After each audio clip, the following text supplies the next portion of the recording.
Hi, I'm Sarah Whiting, Dean of Harvard's Graduate School of Design. Welcome to our Fall 2020 Open House Lecture with Nikil Saval. First, just a quick reminder about some features you'll see in this Zoom webinar. The chat function has been disabled so that we can all focus on Nikil's presentation. Nikil will respond to questions after he's finished his lecture. Feel free to submit questions into the queue at any time during the lecture by clicking on the Q&A button at the bottom of your Zoom window. We also have live captioning available for this event. To enable captions, please click the closed caption button at the bottom of your screen. Before we get things started tonight, I want to invite you to join us for some upcoming GSD public programs. On Tuesday, November 10th at 7:30 p.m., Sierra Bainbridge of Mass Design Group and Lisa Tsiona-Switkin of James Corner Field Operations will come together to discuss the challenges of living and working through the growth of a design practice. And then on Thursday, November 12th at 7:30 p.m., Amy Hemray will explore the difference that critical intersectional perspectives on disability can make for architects and designers seeking to understand design with, by, and for disabled people. All of these lectures, like tonight's, will happen on Zoom and require virtual attendees to register. More information about these events, as well as how to register, is available on the GSD's website. And now for tonight's event. I'm delighted to welcome to the GSD writer, editor, community organizer, and candidate, Nikil Saval. If you're registered to vote in the state of Pennsylvania, please note that Nikil is the Democratic nominee for the 1st Senate District of Pennsylvania, which extends from Rittenhouse Square to South Philly. As a nonprofit organization, the GSD is prohibited from endorsing candidates or from being partisan, so let me leave it at this. Everyone who's eligible to vote on Tuesday, November 3rd should please do so. Nothing is more important than exercising that right and adding your voice to the furthering of our democracy. I'm very grateful to the GSD's Trevor O'Brien and to the Election Day volunteers who've made it possible to maintain Gund Hall as a safe polling place despite the pandemic. And I encourage everyone to walk, cycle, or drive by Gund after dark starting tomorrow evening to see the fabulous work of our communication and exhibitions team, an animation on the Cambridge Street facade of Gund, designed by Chad Klopfer and installed by Dan Borelli and David Zimmerman Stewart, encouraging voting. Chad's bold, succinct, and positive Go Vote animation does a lot to counter the hyper-polarized, divisive, and disrespectful rhetoric and behavior that's featuring new lows in public debates, public spaces, and on social media. In the midst of this turbulent time, I encourage each and every one of us to pause and reaffirm the GSD's core values, respecting decency and respect. Respecting the rights, differences, and dignity of others, and treating all people with decency and respect. It's our mission to advance design as well as critical inquiry, all the while remaining focused on attacking issues rather than people. And that brings me back to Nikil Saval, because Nikil models exactly the kind of discourse that helps to advance the world rather than bringing the world to an acrimonious standstill. And he's an ideal choice for this evening's open house lecture because his writing and his activism relate to every one of our disciplines and programs. He was co-editor and remains a board member of the politically engaged literary magazine N+1. He's also a contributing writer for The New Yorker and The New York Times, covering architecture, urbanism, and design. You might have spotted his recent article, Design for the Future When the Future is Bleak, from a few Sundays ago. Additionally, Nikil co-founded the activist organization Reclaim Philadelphia, which fights for a world without structural racism, classism, sexism, and oppression by advocating for healthcare, education, a livable environment, housing, safety, and justice as human rights. Tonight, Nikil's going to combine his writing self and his political self, his activist hat and his urban historian hat, to take us back to a difficult moment in 1964 that has direct resonance with today, and to the collaborative radical reconstruction speculation that that moment inspired. I'm absolutely thrilled, Nikil, that you're committing precious time out of your campaign schedule to spend this evening with us to share this important example. I look forward to your talk and to the Q&A conversation afterwards.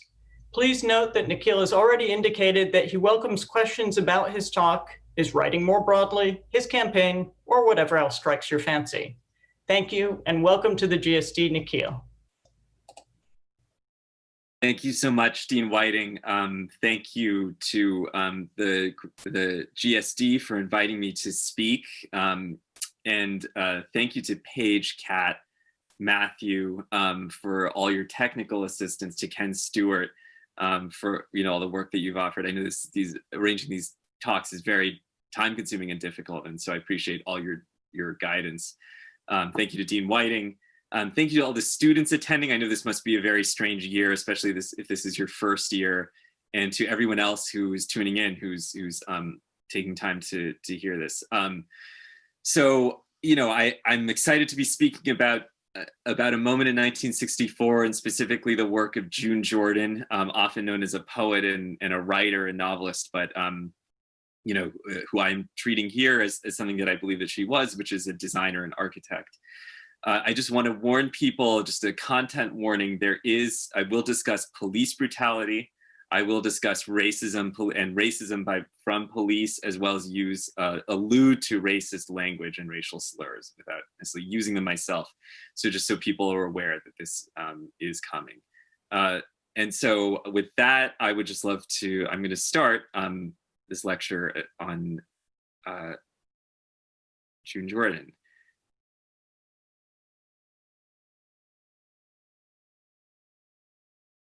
Here we go.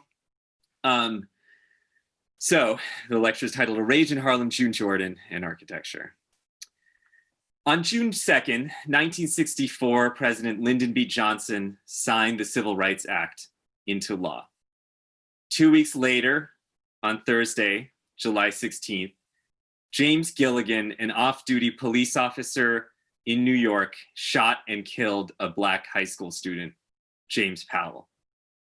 At the time, Powell, 15 years old, was attending summer school on the east side of Manhattan for voluntary remedial reading classes at a junior high school. He was thought of poorly by neighbors who expressed barely veiled racial prejudice towards him and towards his fellow high school students, most of them Black, as they loitered waiting for classes to start every morning. So too was he thought of poorly by the criminal justice system. He had been caught many times by police for minor transgressions, trying to board subways and buses without paying the fare. The morning of July 16th, Patrick Lynch, a white superintendent for a building with white tenants, was washing his sidewalk with a hose. He apparently asked a group of students repeatedly to move from the sidewalk so that he could water some flowers on a fire escape above their heads. When they did not, he apparently, according to the students and another eyewitness, sprayed them with water and called them, quote, dirty N-words, and said that he was going to, quote, wash the Black off of you. The students responded by throwing bottles, trash, and trash can lids at Lynch, who ran inside the building. Powell ran up the steps of the building, supposedly screaming, "Hit him, hit him, hit him." Officer Gilligan was inside the Jadcott TV service company across the street. He rushed out of the store, taking out his badge and his revolver. What happened next is disputed. According to the adult witnesses, most of whom were white, this is what happened. Powell, who was returning down the stairs, tried to strike Gilligan while holding a knife in his right hand. Gilligan fired his gun. Powell again tried to stab Gilligan with his knife, but Gilligan blocked and pushed him.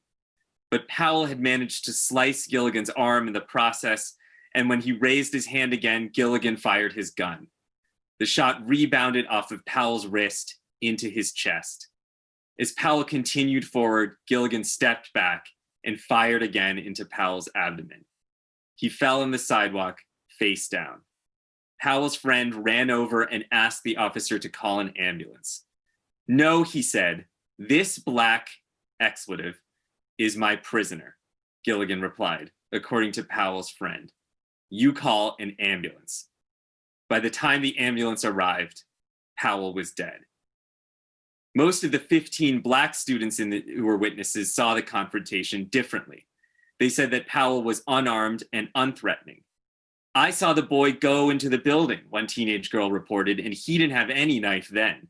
When he came out, he was even laughing and kind of like running, and the cop was on the street going into the building, and then he shot him. It was well known in Harlem that most police officers had throwaway knives on them because they would suffer disciplinary charges for the unwarranted use of force. Whether or not Powell had a knife on him in this particular case, and there was one found several feet away from the scene, there were numerous well-known cases in Harlem where people were killed by police officers, as there are numerous cases today, despite being unthreatening and unarmed. They also said that Gilligan did not identify himself as a police officer. An immediate chain of events was set into motion, though every part of it was contingent and unexpected in its progression. Students began converging on the scene. 100 police officers arrived in riot gear, taking 3 women into custody and eventually releasing them. 50 students attacked a newsstand at 77th Street, not far from the offices of the Congress of Racial Equality, or CORE. Demonstrations continued the next day peacefully. The evening of Saturday, July 18th, around 150 people followed a pastor from Fountain Spring Baptist Church to the police station at the heart of Harlem. The crowd grew to 250 and chanted, "Murder, murder," and they sang, referring to Police Commissioner Michael Murphy, "Murphy is a bastard, he must be removed. Murphy is a bastard, he must be removed." In other words, to the tune of "We shall not be moved." A confrontation developed, eventually overtaking much of central Harlem. By Sunday morning, 1 person was dead, 31 were injured, and 30 arrested. The entrance to Harlem Hospital was spattered with blood. At the time, June Jordan, here seen as quite a young woman, was living in Brooklyn in housing projects across the 59th Street Bridge. She had just completed work on a film, The Cool World, produced by Frederick Wiseman and directed by Shirley Clark, that took place in Harlem with a nearly all-Black cast of non-professional actors. She was embarking on a freelance writing career. Her first commissioned piece was for the New York Herald Tribune about the Freedom National Bank, a Black-owned institution meant to serve Black people in Harlem. Asked by her editor to figure out whether the summer of 1964 would, quote, be a long, hot summer, she concluded that it should be one. Her editor, Jordan reported, declined to accept her conclusions and wanted to argue with her after he returned from covering the Republican convention in California, where Barry Goldwater was to accept the party's nomination for president. At the convention, former President Eisenhower departed from his prepared remarks and warned about the danger posed by crime, urban crime.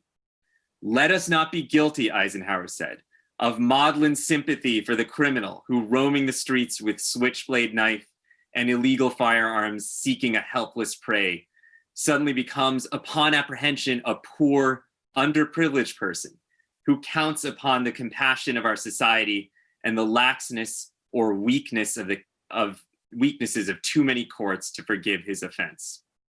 Riots and rebellions became a theme of the Republican convention, a way of uniting concerns of Republicans in the North as well as Dixiecrats leaving the Democratic Party to become Republicans in the South, at the same time that this question of urban crime was becoming a live question in New York City and Harlem. Jordan heard about the Saturday night riot the next day on the radio. She said newscasters seemingly competed in hysterical warnings and reports of official pleas to the Harlem community not to duplicate the preceding night's terror. "I disbelieved, as a matter of principle, the hysteria, and I took off on my hour's walk," she said, to find a newspaper. She found news that James Powell's funeral services would take place that night. "I had been shocked and enraged to read 2 or 3 days earlier," she wrote, "of the murder of this boy, half the size of the big Irish cop wearing no uniform and electing to shoot a kid who allegedly held a penknife. This cop, Gilligan, has been the recipient of a citation for 4 times disarming men. I decided to pay my respects to the boy." Entering Harlem from the Triborough Bridge, Jordan found, she said, a challenge to credulity. There were literally scores and scores of helmeted white policemen who patrolled the streets in hubs of 25 or 30 each. There were more policemen than people on any main street. The presence of so many policemen began to make me nervous, frightened, and angry. We went to the 38th parallel, as she described it, 132nd Street and 7th Avenue. Past this corner, no one was allowed. Buses began to arrive, taxis, civilian automobiles, fire engines with sadistic screeching, all vehicles jammed with policemen. The territory was clearly invaded. I could not believe it when still another bus would brake to a stop at that intersection and disgorge still another 100 combatants. Overhead helicopters dawdled and dived and contributed to the unreal scene of a full-scale war with no one but enemies in view. Bottles began to pelt the street, aiming at police cars, policemen, she wrote. Every time there was a hit, the probably 1,000 of us on both sides of that street would yell and applaud. Cops were firing endlessly now. They would stand on the curb and fire up at all of the windows of the tenement buildings. People were screaming obscenities. Motherfuckers, shits, white motherfuckers, bastards, murderers, Gilligan. Jordan moved between the streets and makeshift clinics and Harlem Hospital. My main accomplishment that night, she wrote, was not to vomit. I had never seen a bashed-in head, a kneecap split by a bullet, blood, people sitting on waiting benches, blood pouring wherever they'd been hit. We all felt completely defeated. Only the endless harassment of danger, of really running from the guns, of kept us all awake and going. Every seventh word she wrote, by the way, in the Harlem crowds was Goldwater. My sentiments exactly. A week after the riot, Jordan's husband wrote to her saying that he was not returning home from his graduate studies in anthropology in Chicago. Jordan was effectively separated. And she was now forced to raise her son, Christopher, alone. After another week, Esquire magazine proposed that Jordan write a piece. She responded by suggesting a collaboration with R. Buckminster Fuller, the still unclassifiable thinker and designer who considered himself a, quote, philosopher of shelter. He was the only person I was willing to try, she wrote. Maybe working with him could save me from the hatred I felt and the complete misery I felt, the want. When it became firm that Bucky and I would collaborate on an architectural redesign of Harlem, Jordan wrote, I put my whole life on the line. Now I would work and work and work and wait on this beginning as a writer, thinker, and poet. The project that came out of it, Skyrise for Harlem, and here we see an image of the Esquire spread. They retitled it Instant Slum Clearance, the editors, which we will discuss later, but in my talk I'll refer to it as Skyrise for Harlem, which was June Jordan's original title. Skyrise for Harlem is an unprecedented and unequaled collaboration between a white designer uneasily flitting in and out of architectural history and a Black designer who is virtually never considered part of that history. It is a creative response to despair and negativity that is itself a form of annihilation, a complete redesign of a dense urban neighborhood, one of the most symbolic and actually fraught areas in the United States. Moreover, it was a response to an urban rebellion that took physical architectural form. When all of the words bound up in the project, Harlem, housing, architecture, were perhaps at the peak of their contestation. It was also an attempt to provide a social solution to what was largely thought of by many people as a community at once sublimely disinvested in and self-consuming through violence. It was a distinct kind of project within a recognizably abolitionist framework. While the response to police brutality and mass incarceration is often captured by the idea of taking resources from one institution, from police and prisons, and giving it to another, from defunding, say, the police, as in the recent phrase, defund the police. Here was a proposal that was generative and took form in space.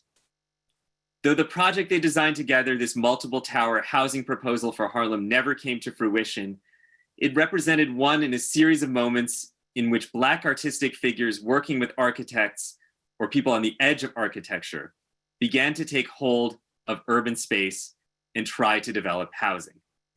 Some years later, Amiri Baraka, the poet, playwright, and organizer working in Newark, broke ground on a Black nationalist-inspired low-income housing project funded by the New Jersey Housing Finance Authority, known as the Kawaida Towers. The effort we don't often talk about is also connected to the effort we do recognize, and I say we here as students of architectural history and urban history, and the one to which more obviously we are the heirs. The attempt to transform the design of housing and urban space to prevent crime. While Jordan, Baraka, and others tried to construct and own new forms of housing, white designers and white critics of urban renewal programs proposed the demolition of existing public housing and its replacement by lower density housing that would ultimately reduce the number of actual public housing units and focus so much of those efforts on crime prevention. This lineage descends, I argue, from Jane Jacobs and runs straight to right-wing administrations in the United States and also the United Kingdom, which sought an end to public housing and attempted to dismantle it. All of this requires looking back on Jane Jacobs's canonical Death and Life of Great American Cities, less as an attack on current vogues in city planning as it was described, and more as a manual on crime prevention. In both cases we are talking about today, both histories, design was elevated as having a potentially palliative or uplifting impact on society and an outsized influence on public behavior. Before attending to the details of Skyrise for Harlem, its genesis as a project, as well as its impact and afterlife, I want to take into account the material and discursive context in which it emerged. For one thing, there was the fact that Skyrise expressed a bifurcated Harlem, one that acknowledged Harlem's history and future as a Black neighborhood, even the Black neighborhood, at the same time that even sympathetic writers and thinkers worried over it. Well into the 1960s, it retained an idea of itself as a Black capital, with Malcolm X operating from Harlem and Fidel Castro visiting him in 1960. But at the same time, urban rebellions and displacement were felt to sap at the life of the neighborhood. Harlem, Jordan's article for Esquire begins, is life dying inside a closet, an excrescence beginning where a green park ends, a self-perpetuating disintegration of walls, ceilings, doorways, lives. The urban historian Daniel Matlin has noted that her language is, quote, suffused with the liberal pathologist imagery of Black urban life that had intensified since the 1940s and now peaked in 1965. The same year that saw the publication of Kenneth B. Clark's psychological study, Dark Ghetto, and Claude Brown's memoir, Man-Child in the Promised Land, both of which were about Harlem's degeneration, as well as the leaking of the federal government's Moynihan report on the, quote, crumbling Black family. This was also 1965 when this project came about. Chester Himes, the noir novelist from whose novel, A Rage in Harlem, that's where I take my title, described Harlem as an American cancer. Jordan also pointed out in her article that half of Harlem's children live with one parent or none, echoing the obsession with Black family structures. At times, this took on a prophetic or even apocalyptic tone. Walk through the streets and see what we, this nation, have become, James Baldwin wrote of Harlem in 1960. At the same time, urban renewal projects divided and overwhelmed the area. As Brian Goldstein, the historian, writes in his article, The Search for New Forms, Black Power and the Making of the Postmodern City, Harlem, quote, Harlem was by no means the only New York City community transformed by the urban renewal of the 1950s and 60s, but it represented a favored site for officials seeking ambitious redevelopment of the built environment. 3 public housing complexes were erected in central Harlem in the 50s and 60s, the Polo Grounds houses, Colonial Park houses, and St. Nicholas houses, as well as 2 middle-income housing developments that transformed 24 acres on Lenox Avenue. In East Harlem, New York City spent $250 million to build a number of projects that would house 62,400 residents. One project that James Weldon Johnson House is which is in this image here, being built here, took up 6 city blocks. By the 1960s, there was a growing sense among residents and critics alike that the project of renewal had failed. June Jordan, in her writing, refers to the, quote, street saying that urban renewal means Negro removal. And James Baldwin called Harlem's public housing, quote, colorless, bleak, high, and revolting. And he proposed the existence of a law, apparently respected throughout the world, that public housing shall be as cheerless as a prison. In the conventional understanding of an architect as a licensed practitioner, Jordan was not one. But in the understanding of someone who sought to propose and build interventions in public space, she was one. Her interest in architecture was partly the result of academic training. She had studied it somewhat at Barnard, and autodidacticism. Architecture became an obsession, she writes in her book, Civil Wars, that I satisfied by once a week going into Manhattan on the night the Donnell Library, pictured here, stayed open late to browse among the architectural journals and textbooks in the downstairs art reading room. This was my one evening out every week. Michael would come home, her husband, by 6 o'clock, if humanly possible, and I would then leave him and Christopher, her son, to eat the dinner I had already prepared and rush to the corner bus stop. At the Donnell, I lost myself among rooms and doorways and Japanese gardens and Bauhaus chairs and spoons. The picture of a spoon, of an elegant spare utensil as common in its purpose as a spoon, as lovely and singular in its form as sculpture, utterly transformed my ideas about the possibilities of design in relation to human existence. If my mother had held such a spoon, if I could have given her such a useful piece of beauty, even once, perhaps everything would have been different for her. She who committed suicide not so many years later. She who admired but never wore the dress-up overcoat that my cousin and father gave to her, and which she saved in the closet until her death. If I could make things as simple, as necessary, and as wonderful as a spoon of Bauhaus design, then I could be sure in a deep way of doing some good, of changing, for instance, the kitchen where I grew up, baffled by the archaeological layers of aimless wrong year calendars and high gloss clashing wall colors and 4 cans of paprika and endlessly dysfunctional clutter material of no morale, of clear degenerating morass and mire, of slum, of resignation. I just want to point out this spoon is by Wilhelm Wagenfeld. It's not a Bauhaus design, just the architecture students who probably already recognize that. It was in the Donnell that Jordan first came across the work of Buckminster Fuller. Photographs of his inventions, she writes, led me into a biography and then into his own writings. 9 Chains to the Moon, Education Automation, and so on. Even more than Corbusier, she wrote, Fuller's thinking weighed upon my own as a hunch yet to be gambled on the American landscape, where daily, deathly polarization of peoples according to skin gained in horror, as white violence escalated against Black life. The spirit of revelation that seizes June Jordan in the Donnell Library, confronting the Bauhaus spoon and imagining her mother's life taking a different turn, has its analog in Buckminster Fuller's mythologizing of his own life. He told often of how in 1927, he was walking out through the north side of Chicago and sat by the waters of Lake Michigan. He was 32, jobless, penniless, nearly homeless, a failure. It was winter, and he calculated how long it would take him to freeze to death in the icy waters. As he readied himself for the plunge, he found all of a sudden that he could not. He was, in fact, no longer on the ground.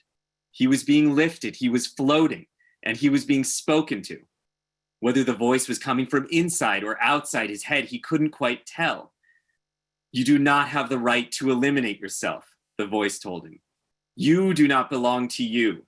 You belong to the universe. His mind was there to be shared with the world. Such was Fuller's calling. And so he went home, He told his wife that he did not need a job. He told his wife that his job now was simply to think. He spent the next 2 years in rapt silence, filling 5,000 pages of notebooks with drawings, ideas, plans. He felt he had the salvation of humanity in his grasp. That salvation combined a number of different trends. The design of low-cost shelter, efficiency to house millions, and many people recognize this sort of tetrahedron or geodesic dome shape that he was obsessed with. This from his idea of tensile integrity structures. As the journalist Douglas Murphy notes in his book Last Futures, a study of utopian architecture of the 1970s, Fuller was an early advocate of moving away from a carbon-based energy system, arguing, quote, that the energy that had gone into making coal and oil over millions of years was drastically wasted if it were to be completely depleted in just a few hundred years. He was a utopian by necessity.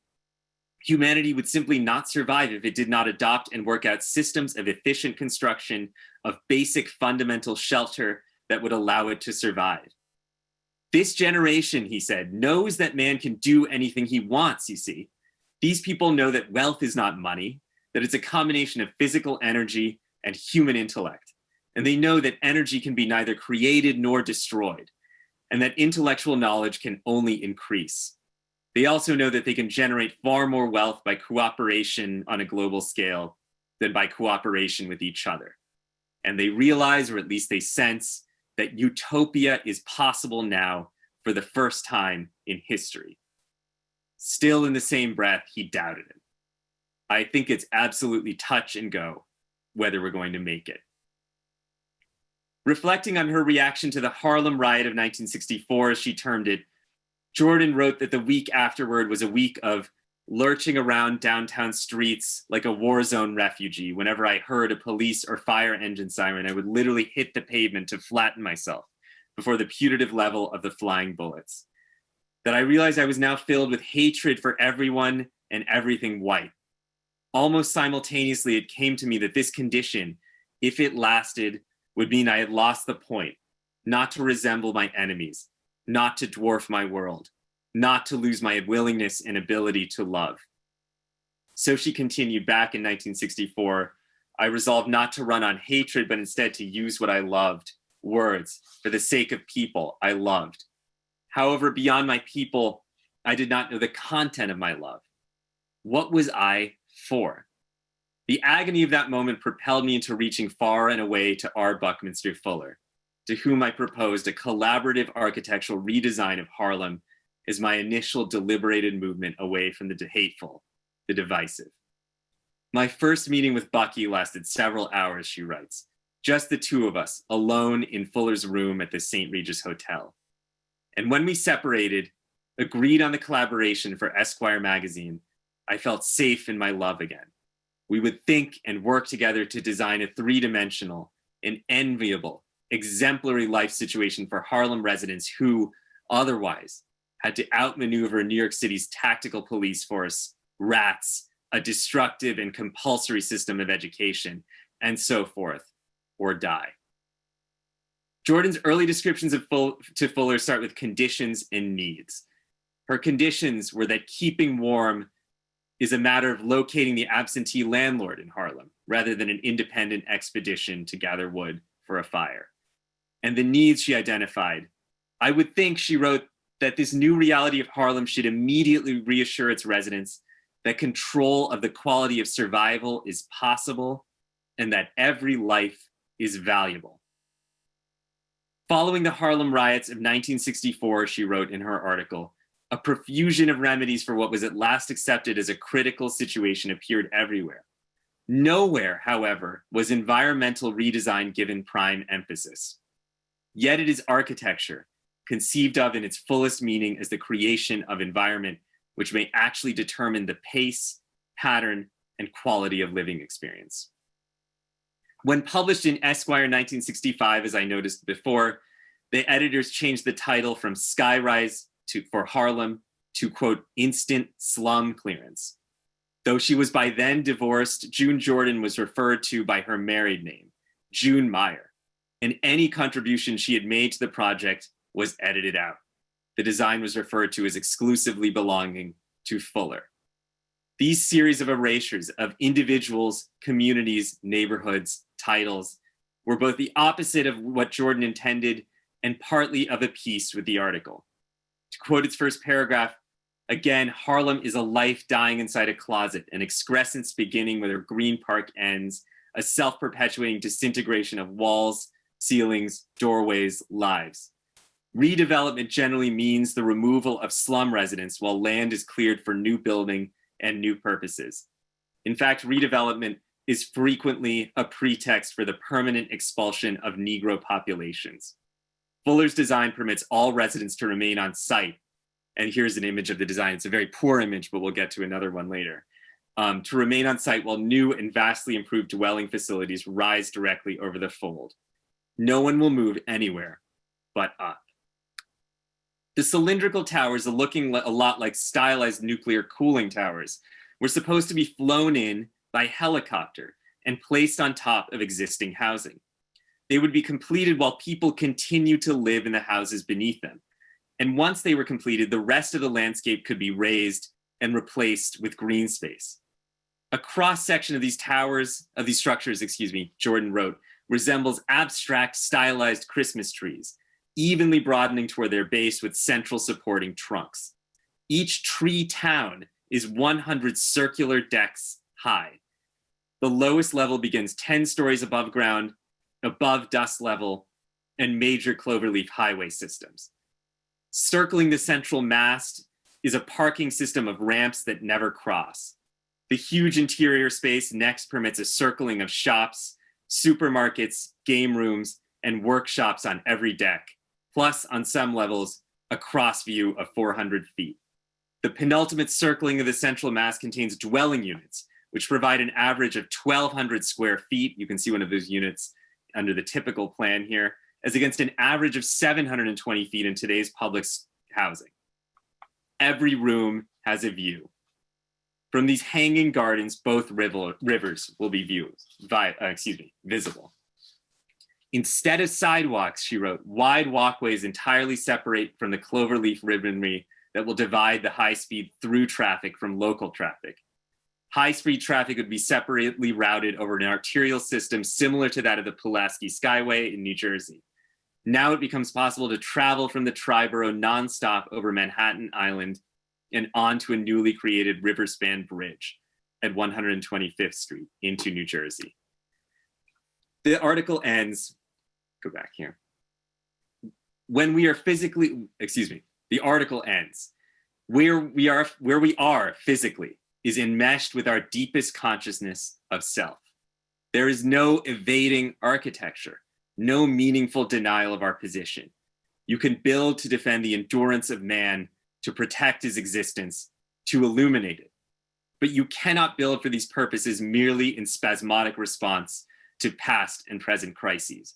For then crisis, like the poor, will be with us always. If man is to have not only a future, but a destiny, it must be consciously and deliberately designed.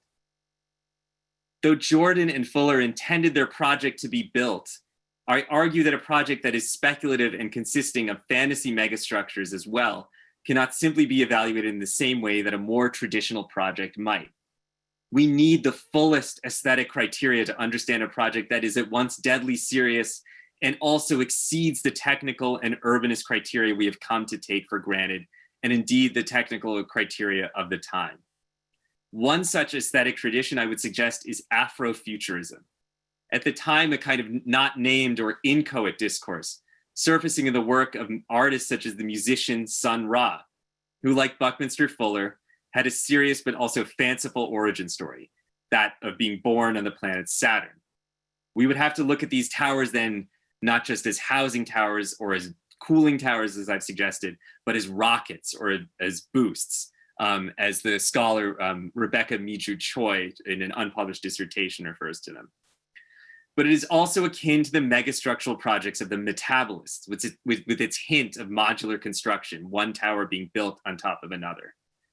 This was the period, as I've described it, of last futures, in architectural journalist Douglas Murphy's words, in which apocalyptic pessimism generated utopian thinking on a scale unheard of in the past, and in which, quote, massive interior environments of the time, both imaginary and in some cases built in germinal form, were some of the purest architectural visions of social and natural harmony conceived of in human history.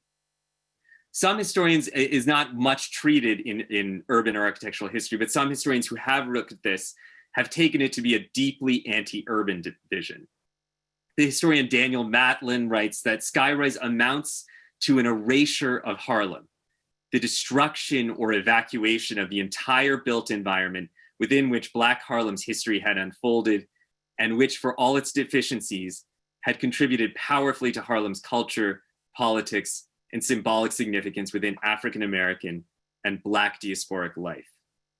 One of the most striking aspects of the proposal, indeed, is its abolition of the key locus and spatial context of so much African American sociability, expressive culture, and political mobilization, this street.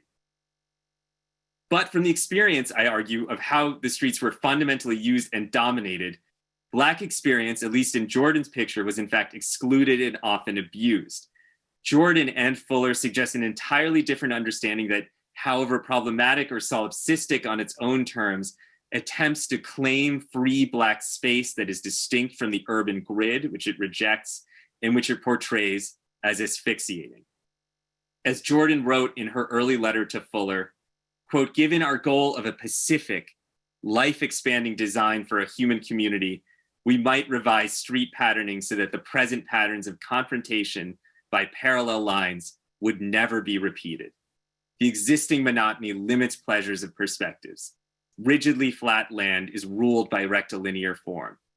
The crisscrossing pattern too often becomes a psychological crucifixion, an emergence from an alleyway into a danger zone, vulnerable to enemies approaching in at least two directions that converge at the target, who is the pedestrian poised on a corner. That last quoted line has several ambiguities. On the one hand, in referring to someone who is vulnerable to enemies, it brings to mind the violence that Jordan experienced and which we described in the rebellion of 1964. On the other hand, it also brings to the notion the idea of Harlem and urban space as a zone particularly susceptible and encouraging of crime. This is where it overlaps with another discourse, that of urbanism, contemporary urbanism, and unusually another form of writing, that of Jane Jacobs. Though high-rise public housing was only a segment of all public housing worldwide, and New York City has an especially high proportion, towers in a park, as we know, and exude an incredible symbolic power. This suggests the scale of the social investment that post-war countries had poured into housing construction.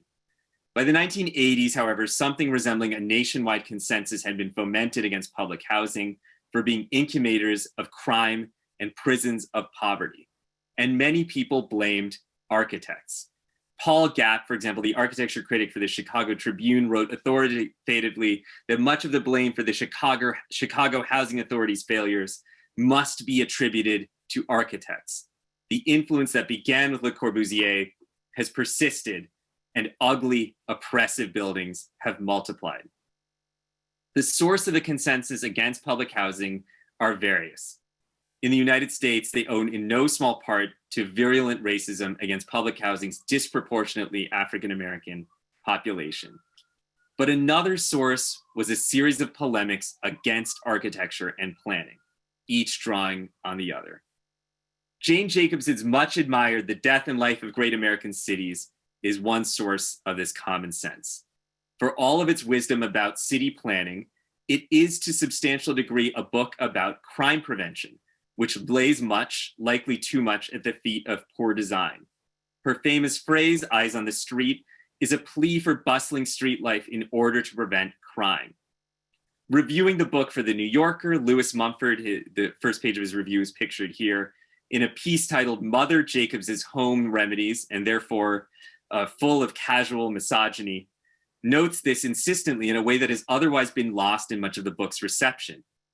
Underneath her thesis, he writes that the sidewalk, the street, and the neighborhood in all their higgledy-piggledy unplanned casualness are the very core of a dynamic urban life, lies a preoccupation that is almost an obsession: the prevention of criminal violence in big cities.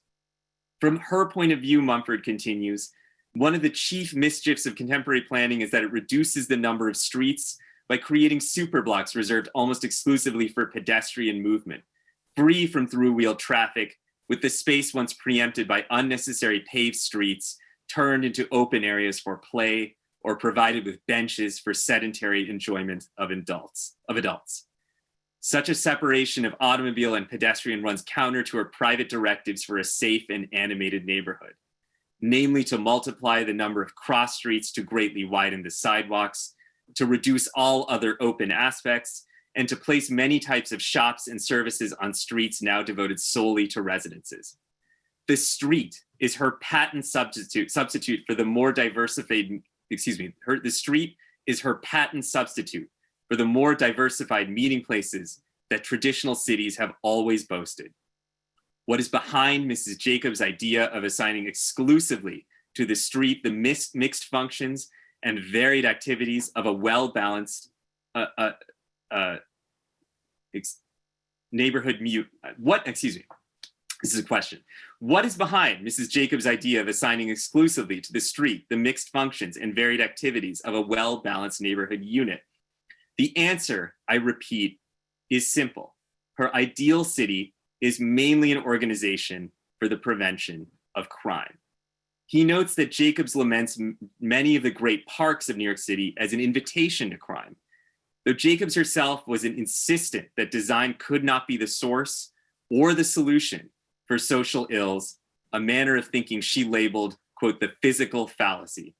Her own conclusions were ambiguous on this front, and few of her acolytes took care to avoid environmental determinism in their own proposals. Drawing on Jacobs, the Canadian architect and planner Oscar Newman pointed to the crimogenic potential of dark stairwells and blind corridors in Corbusier-style high-rise projects. Giving access to New York City's project, he developed an impressive taxonomy of apartment tower, and he coined the phrase defensible space to describe a model for residential environments which inhibits crime by creating the physical expression of a social fabric that defends itself. And you have an image here of what he had in mind. And he made the case for low-rise construction in a book of the same name, that is Defensible Space. Though received cautiously and ambivalently by his architectural peers, he was a skilled practitioner of the same urbanist invective that brought Jacobs to prominence. It is inconceivable that one genius alone could have been responsible for his creation, he writes breathlessly of the public housing project. The barren red brick towers stand out as prominent landmarks in all our cities, well-built monuments to a half-hearted attempt at benevolence. His book, Defensible Space, became the best-selling architecture book of the 1970s. His theories came to be widely adopted, and he worked as a consultant to various housing authorities in the United States. It was under Newman's influence that the Hope 6 program, initiated under President Bill Clinton, led to the demolition of high-rise public housing everywhere and the replacement with low-rise housing, or with former residents being given so-called Section 8 rental vouchers to assist with finding private apartments or homes. In David Simon's 2015 HBO miniseries, Show Me a Hero, based on Lisa Belkin's 1999 book about the integration of public housing in Yonkers, Oscar Newman, here pictured, played by an actor, appears with his distinctive Amish-style beard to propagate the wisdom of low-rise, suburban-style tract homes. In the closing credits to the series, Simon indicates that, quote, the public housing theories of Oscar Newman are now widely accepted. Not only were they widely accepted, they were widely traveled. In the 1970s, a British researcher named Alice Coleman found defensible space in a bookstore in Canada, a discovery that would change the fate of British public housing. Following Newman's lead and in consultation with him, Coleman surveyed the housing in two broad areas of London. She coined the term problem estates to describe poor, depressed public housing developments where she felt bad architecture had led to crime. Her 1985 book, Utopia on Trial, is a compendium of small planning offenses, ill-lit walkways, ill-defined public and private domains, overlooked communal areas, vandalism, delivered in a tone of utter horror. Defensible Space noted 5 or 6 physical characteristics that reinforce criminal behavior. Utopia on Trial noted 16. And this image here is actually of a TV program in which Oscar Newman participated that screened in the UK that helped influence Coleman and the fate of British public housing.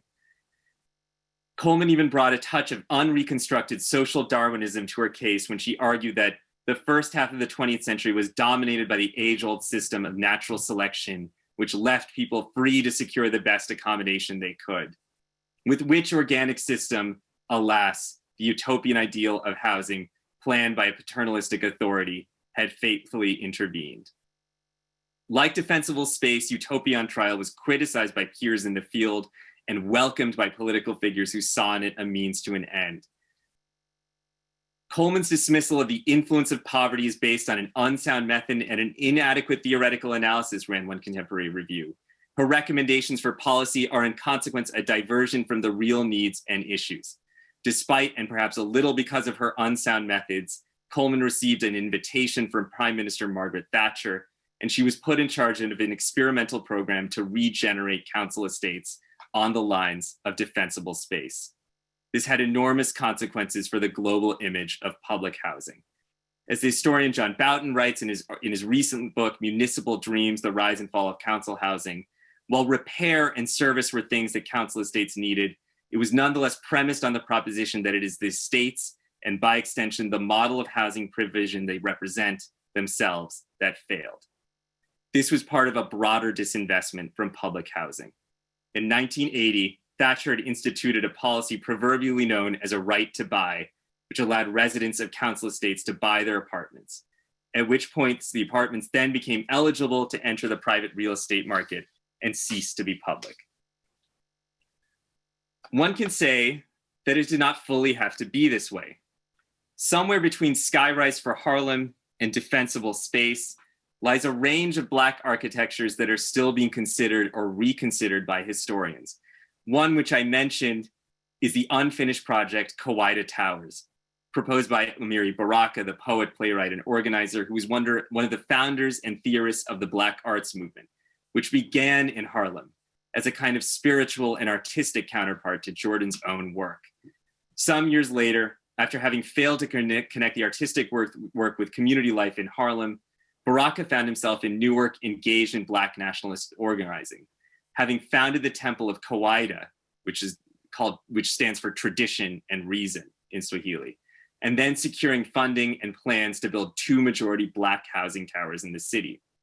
Stymied by Italian-American politicians, majority white construction unions, and police, the project was ultimately beaten back, an opportunity for Black space and Black public housing that was lost. A final note, I was finishing this talk on Monday evening when one of my campaign staffers called to let me know that a young Black man, Walter Wallace Jr., 27 years old, pictured here, had been shot and killed by police in West Philadelphia. My campaign staffer sent me a video that detailed the shooting, which I began to watch on my phone with hands shaking. Until in the video, the shots rang out and I threw the phone across my desk, unable to move or speak for several minutes. Wallace had struggled with mental health for years and had been diagnosed as bipolar. His parents called an ambulance because they believed he needed support. 911 sent the police, 911 sent the police. And when he approached the police, apparently with a knife in his hand, despite his mother crying that they should put their guns down, they shot him multiple times. This took place only a few blocks from the place where, in 1985, Philadelphia police had dropped a bomb on a Pan-African house belonging to the group Move, killing an entire family, burning several blocks of West Philadelphia, and leaving hundreds homeless. As I speak, we are moving toward the second election this year in Philadelphia in which the city will be under occupation by the National Guard. There are few reflections I can offer here that are adequate to this moment, except that a history which has moved away from housing towards prisons, away from utopia toward police, and away from the claiming of Black space toward gentrification, displacement, and expulsion is in need of exorcism, transformation, and reparations. What new forms that will take may be up to all of us. Thank you so much. Thank you for inviting me to speak. Thank you so much for that sadly very, very timely talk as you draw the parallel yourself there, Nikil, at the end. I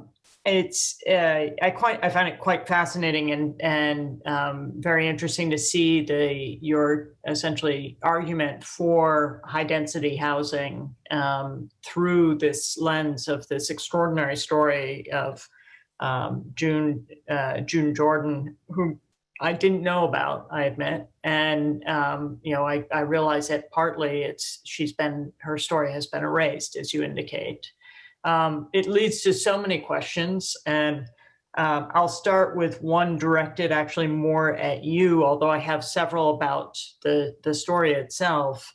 And that is, I think your interest in and your awareness of the power of housing in creating social construct of the city leads me to wonder about your going for office at the state level, because housing tends to be a question that's at the federal level or the municipal level. And so if you can talk a little bit about your clear passion for and interest and knowledge of housing as an issue in the United States, and how you see it as something that can be dealt with at the state level in office. Thank you, Dean Whiting, and thank you for the question. I sought state office principally because there are a number of different ways that the state is a kind of mediator, I would say, between federal money and federal authority and just on the ground work. So I'll just take a few instances of that. On the one hand, there's just zoning, which I think a lot of people will know, there is a kind of a conversation right now about state level zoning and the preemption of municipal zoning, which just much of the housing that we talk about, including Kawida Towers, is often stymied by people that use existing regulations, not just certainly to stymie public housing or social housing or affordable housing, but often to stymie housing of any kind.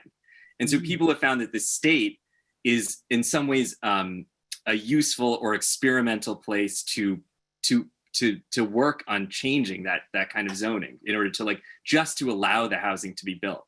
We see those efforts in California, controversial efforts to be sure, but in Maryland, we've seen them in kind of states everywhere, and in Massachusetts actually as well. I forget the actual particular. There's a good neighbor bill, if I'm not mistaken. I now forget the name of it. But so there's that was just one interest of mine. The other is just housing finance authorities, and I'm sorry, this is getting fairly wonky here, but is that federal dollars are actually kind of mediated through local state housing finance authorities. So Pennsylvania is interesting. It has a state housing finance authority, as many places do.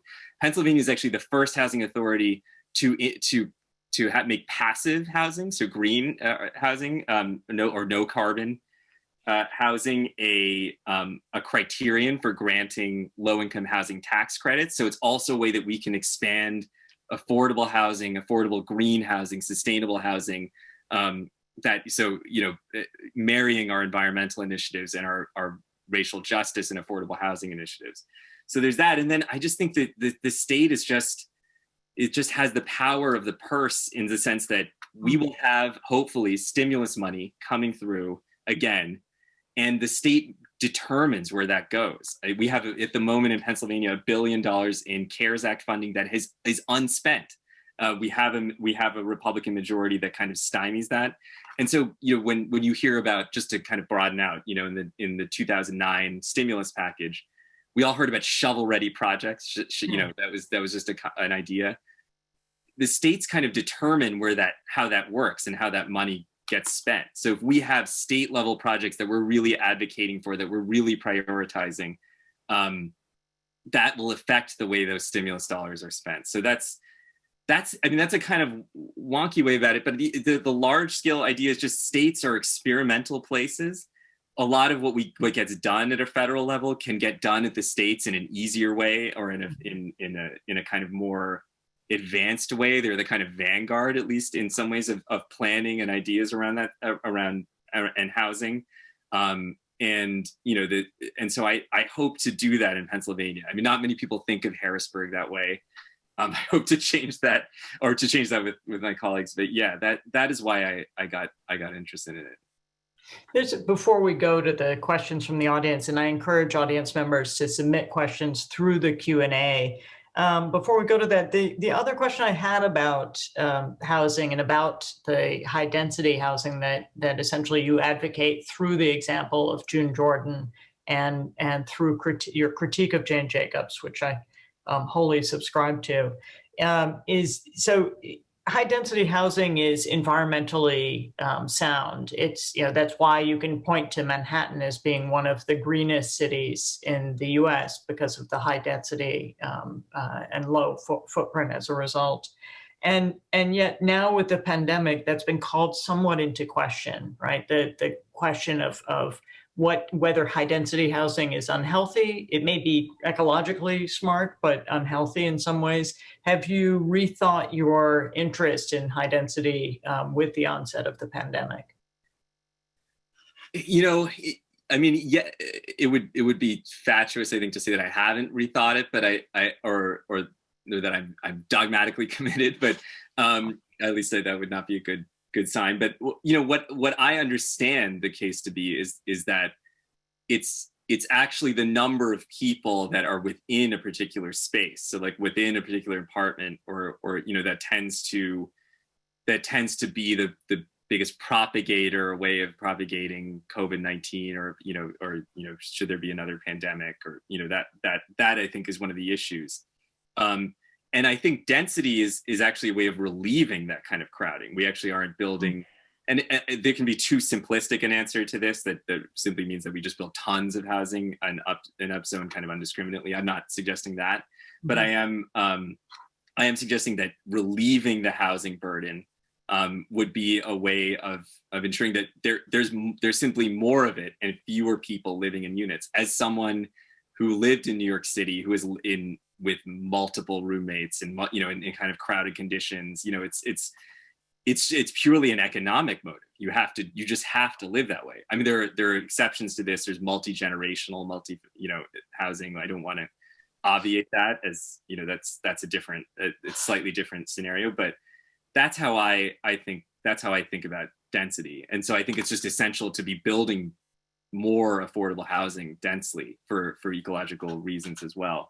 But the other thing I would just say, in terms of just another thing about the conversation or the premise of the question, is there's a way in which this Jordan project is, even exceeds that. It's odd enough and it's strange enough that there's some other kind. It obviously is a high density project, but it's an extreme high density project. It's like and so it's speculative to such a degree, at the same time that it is deadly serious, that it sort of it provokes another kind of thinking about where we what was the reason that people thought we have to kind of escape this grid, we have to escape. And I don't think normally that we think about high density housing in our current context that way. It's not meant to be a kind of escape or rocket ship out of here, and I think that remains this kind of residue that is not, that I think exceeds the bounds of our current conversation around density. And I think that's definitely true. I mean, I think there are several things there. The idea of offering the view to a population that typically hasn't been given the view, right? And offering a view in Harlem, and offering it through the circular tower that gives you the full view of Manhattan, and at that point seeing both rivers, but also the fact that it was so open in the middle, actually allowing for air to circulate. I mean, pretty wild idea, obviously, not super resolved, but pretty wild. I do want to get to some of our questions, and I have several more, but let me get to some of our questions. So Wen asks whether you would describe the reconstruction of New York's Harlem based mostly on racial unrest and crime prevention, whether you would compare that on the one hand with racial unrest and crime prevention, whereas in the UK, reconstruction involving considerations of working class struggle. And so sort of whether it's a class issue more in the UK and more of a racial issue in crime prevention in the US, in New York. It's a good question, and I would I'll approach it cautiously because I know the UK situation much less well. I think that there was still, and my source here is largely like Stuart Hall, that there was a fairly heavily racialized idea still, not to the degree just based on the history of the United States as it is in the United States, but of rising crime. And I'm actually forgetting the title of Hall's book, but there is this kind of idea about what it was a sociological study about the discourse of rising crime and what how it functions. So I think it's certainly bound. The two things are bound up together. That because of anti-working class attitudes in the UK, but also the extent to which crime was still associated with people of color, with Black people from the West Indies or West Africa. I think that was still a fairly prominent idea of how council estates worked. But I'm not, I say that with some reservation because I'm not fully sure. But I think it's a good question. Yeah. Exactly. And then here we're going to get into a pretty specific question, but Daniel Clark is asking, what are your thoughts about community land trusts and housing cooperatives as a means to secure land and housing for perpetuity? In addition, what are your thoughts on the recent Philadelphia housing activists' achievement in creating a community land trust with the properties that Philadelphia's housing authority has handed over? Yeah, I mean, and maybe I should describe this since it's that would be great if you could give that context. Yeah. So it's a really extraordinary development. So for several months there was an encampment on the Benjamin Franklin Parkway, which is for those of people who know Philadelphia, they'll know it. It leads right to the art museum. It's one of the kind of like city beautiful, monuments of Philadelphia. And one of the wealthier, more subsidized neighborhoods in terms of arts subsidies and things like that. There was a protest encampment, two, in fact, one right on the Parkway, occupying largely a softball field, and then a second right outside the Philadelphia Housing Authority's headquarters, just a bit further north. And the one on the Parkway was sort of more visible just because it's a traffic thoroughfare. If you went to the art museum, if you went to the Barnes Foundation, you saw it. And it was extremely controversial. It was the residents of the neighborhood who are in the district that I'm seeking to represent contacted many people about the encampment and wanting to be rid of it somehow. And one, just I wrote an article about this or a kind of opinion piece with a housing advocate or an advocate for the homeless. Encampments have this kind of grown considerably in the United States, especially since the crisis of 2007, 2008. They're just hundreds more every year. So, this is just actually a major phenomenon of our cities. And it is directly a result of the affordable housing crisis. At the same time that it was also during a pandemic, and in a way, some of the conditions of the encampment were safer than some of the shelters in the city, which are in any case not permanent or in some ways less permanent in certain ways than an encampment. And it was expressly weighed against by the CDC that you should not clear an encampment under a pandemic. So there was a lot of jawing back and forth. The organizers of the encampment negotiated with the city. Over time, they stuck it out. A number of elected officials or at least two were in the city were supportive. I myself was supportive of the encampments and their goals, and they won an agreement with the city to transfer a number of vacant properties, city-owned properties, into a community land trust. In addition, many residents were squatting in unoccupied Philadelphia Housing Authority housing. They have many different sites. Philadelphia Housing Authority has scattered sites across the city as a way of kind of actually getting away from the concentrated housing model. But a lot of them are unoccupied, unrepaired, and so people were squatting in these homes, and they're being allowed to stay. So but just to get to the land trust side, that is just unprecedented. I mean, it's truly incredible. The city negotiating with the protest homeless encampment to win a land trust, to transfer properties into a land trust. I'm completely supportive. I had a version of this in our campaign. We campaigned on the idea of transferring vacant properties in Philadelphia into a land trust. And a land trust, again, people may know, but it is a form of nonprofit housing that separates the ownership, usually the ownership and selling of homes, from the land beneath it. So a way of keeping them permanently affordable and kind of collectively managed. There are many varieties of it, but that's kind of a generic version. It's just a great model, and I think it's the complication with the land trust is just the scaling of it. You know, that I think we need 1, 2, 3, many land trusts, and nonprofits are of course divergent in their governance and how they work, but some of them can be bad, and there can be a bad land trust. I think we should accept that, but I think it is good in the sense that it is a kind of cooperative model, and you can kind of come up with limited equity co-ops or things like that to build on land trust. There are just many different kind of affordable models that you can use. And so what happened in Philadelphia, I'm just immensely proud to be in a city where these organizers pulled this off, to have been modestly supportive as I could be, and to have seen this pioneered, because I want to do this in state government. We want to make it easier for this to happen, and I didn't know how, and then the organizers showed us all how. So do you think that can be ever scaled up, or do you think there's a sort of inherent cap to that scale? I mean, one way to do it is to kind of, and I've spoken with some activists in Baltimore, is a lot of cities have housing trust funds, or, that devote dollars, whether through mandatory inclusionary zoning bonuses go into the trust fund, and then they build affordable housing with it. If you make it possible for some of that money to go to land trusts, that might be a way, or do that through a state housing trust fund, which many states have.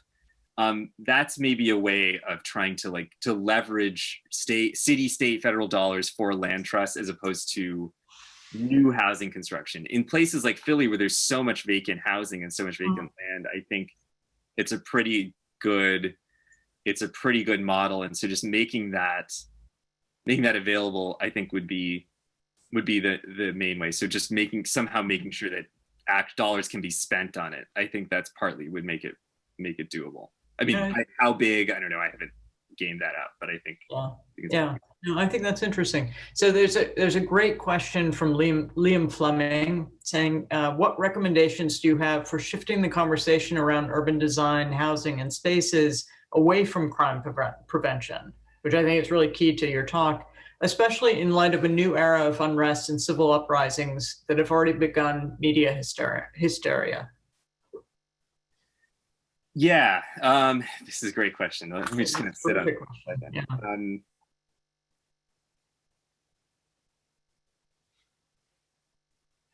Particularly in the U.S., and this goes back to that first question from Wen of the fact that crime prevention is so tied to discussions of housing here, right? So I mean, it's a difficult question. I think we have turned.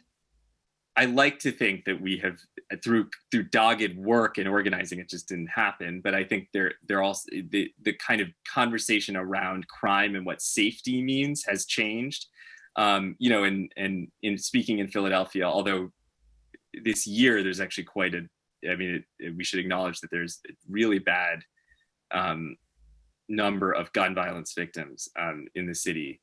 But I don't think that it is tied to rather like impressive work of our district attorney, whose name is Larry Krasner, who is kind of a leading figure in the progressive prosecutor movement. And the idea being that prosecutorial discretion has kind of fueled mass incarceration, and we need to get prosecutors to start charging less, stop seeking cash bail, things like that. And that has actually helped to reduce the jail population. And we have to do that on a state level as well. And I think people are largely supportive of that effort. And so I think we're in a moment where we need to convert the kind of abolitionist moment, the kind of discourse around defunding the police. I mean, this is obviously very contested, so I'm kind of not everyone thinks we should defund the police or think, but that we do feel that there is resources are misspent on the current forms of crime prevention. Resources are misspent on police. The feeling with Walter Wallace being killed in Philadelphia is that, it's a very clear instance where an ambulance was called, the police showed up first. He struggled with mental health. There's just no clear answer clear sort of miscarriage of justice. So spending on social services, spending on housing in particular, I think there is an opportunity here to think about shifting priorities in our budgets. And actually, it's complicated when we all face austerity budgets in the current moment, but in a way that gets everyone to think about budgets. We all have to think about state and municipal budgets. And if people are like, we got to make difficult cuts here, we have to then shouldn't we be thinking about transferring resources or making cuts to things that we feel like are failing us, or forms of safety or crime prevention that are failing us? That would be my provisional answer. I think we are able to move away from it. There is nonetheless, the legacy of this is long lasting. I think we haven't recovered federal dollars for public housing, for affordable housing construction. Housing authorities are still continuing to build in a fairly kind of suburbanized model, and certainly in Philadelphia, that's the case. And I think that's shifting that move is a large scale one. But if we can start to model, if architects can it used to be the case that architects did a lot of public work, and that also that money has dried up. I'm not trying to blame all architects here, not quite for this. But it's just one of these things that, as a professional body, as professionals, as associations, in every place that design students, planners, etc., have the space to do this, this is something that we should be thinking about. This, we should be creating a vision of in which we can turn to. Yeah, I think that one way is also to combine social services and cultural and community services with housing. So in fact, if the library had been closer to June Jordan's house, if she didn't have to catch the bus and only go there once a week, imagine what she would have written. It's incredible what she was writing with that one night a week that she could escape to the library. But if you have libraries, if you have other services and cultural facilities and community facilities that are attached to housing, I think that's also one way of helping ameliorate the relationship between housing and crime. Yeah, and I forgot to mention, it weirdly left this out of my talk, but that was one of the features of these towers, was like a number of different kind of cultural retail facilities. No, you mentioned like the supermarkets and cultural facilities. I wondered where they were, because it was a little hard to tell, but that definitely was part of her ambition. So how is it that Fuller was so complicit in her not being part of the final article? That just strikes me as so strange that he offered no resistance to the fact that she was so written out of the final piece, that when she was the one who had been approached by Esquire in the first place. Yeah, so I've done a little bit of the digging in the archives, which are actually at Radcliffe, and in Fuller's archives. I can't quite figure out. I'm hesitant just to say fully yet that was what happened. That Fuller was, although it's perfectly likely. What Jordan blames are the Esquire editors themselves, and not to get too deep into Fulleriana, but like they just knowing how his manner of working, it just was like one of many different projects that he was working on. I think and like they submitted a project together. It comes at and then also knowing how magazines work, actually, that editors could like come up with a title, send the proof, and it just sort of shows up, and you're like, uh-oh, this is what happened. And so that I think is like a totally plausible explanation. At the same time, it's also plausible that Fuller did not resist or had some hand in this, and then it just showed up as entirely his work. And actually, and I did not mention Shoji Sadao, the draftsman who worked closely with Fuller. So there are a couple more questions I just want to get to before we have to close. A question about Jane Jacobs from someone who was just at the online unveiling of a marker at her house at 555 Hudson in New York, the famous address where she wrote Death and Life. And this, James is asking if you can expand on what you mean by density and how it compares with her understanding of density. A second part of his question is pointing out how she she's anti-professional or expertise and favors listening to people who live in communities and neighborhoods, and asking whether you too listen to people. And I would argue that Jordan also is talking to people in neighborhoods and sort of developing a different form of expertise. But I think he wants a comparison really between your reading of density and your version of listening to people in the community compared to James. I mean, and I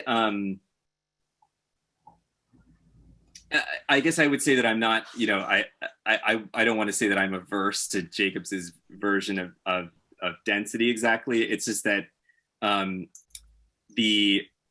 I would describe it as, I think there's like a kind of archetypal streetscape, which actually is very there's Greenwich Village, but it's very common in Philadelphia, and is quite is often perfectly dense. Like it rivals New York City in certain cases, and it's just in many wide swaths, and it can be very useful in terms of retrofits and greenhousing. It can be sustainable. It's like, so I don't want to say too much against it. I think the Mumford idea, which is not, and his idea of cities is not necessarily mine, but just that there could be a variety of different kinds of spaces that Jacobs actually accommodated street traffic, like cars, as well as sidewalks and things like that. And he was like, well, actually, this kind of obliterates so many different things that we've done in cities, not all of which are bad. I mean, some of which they agree, we think are bad. I mean, I think Mumford is much more averse in some way, just as averse to like skyscrapers and things like that. So, but and then, sorry, the second part of that question was? It was the relationship to the community. So listening to those who live there, really. Yeah, and there's something I didn't get into, which is there's a kind of coterminous project, or maybe it's like from this concurrent from like the late 60s, by a more architecture focused group.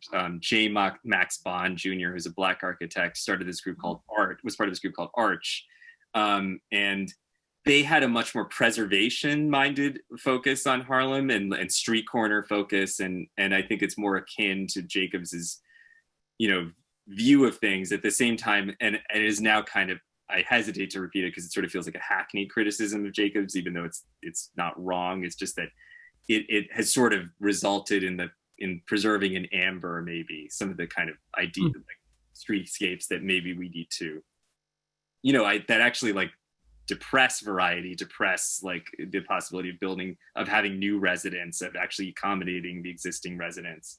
And so that was the kind but that resulted exactly from this kind of community input, community-led process.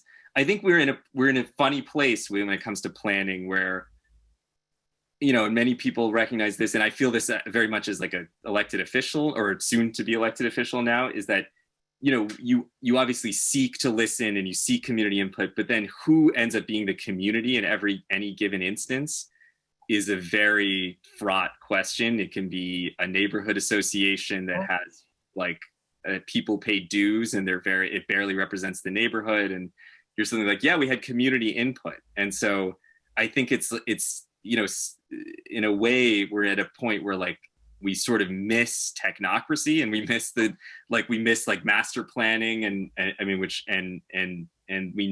need like, and there's this exhausting way in which project by project gets debated house by house in certain areas, when we're not able to move, you know, ambitiously or regionally.